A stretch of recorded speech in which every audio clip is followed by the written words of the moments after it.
আসসালামু আলাইকুম। আশা করি সবাই ভালো আছেন। এরকম ছোট বাচ্চাদের দাঁতে যখন এই পোকা লাগে, ব্যথা করে, রাত্রে শুইতে দেয় না এবং সাইড ফুলে যায়। তো আমাদের ইসলাম কাকু কিন্তু এই বিষয় নিয়ে খুব সুন্দর দিয়ে থাকে। ১ বছর আগে এর জন্য নিয়ে গেছিলাম, তাগিতে বাঁধছিলাম, বাঁধার পরে হারাই ফেলাইছে। তো আবার কিন্তু সে পোকা কামড়াচ্ছে বা দাঁত কামড়াচ্ছে। সে কারণে আবার আসলাম।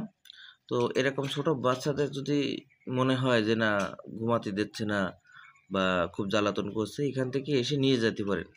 আপনাদের ব্যক্তিগত ব্যাপার সেটা। হয়তোবা মনের বিশ্বাসে কাজ হয়, আবার অনেক সময় অনেকের টাকা পয়সা আছে এজন্য এটা বিশ্বাস করে না। যাই হোক নিয়ে যাবেন আরকি। এটা গাছলা দিয়ে দেয়। তারপরও আমাদের সানিমের কাছে শুনে, "আব্বু তোমার কি আগে বেড়েছে কি এটা নেওয়ার পরে তোমার কি আর দাঁত কামড়াতো? হ্যাঁ?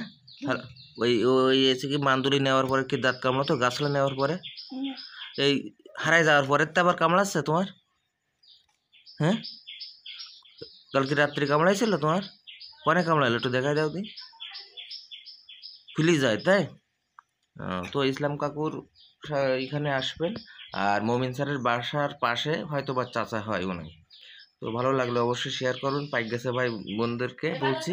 ভালো থাকবেন সবাই। আসসালামু আলাইকুম।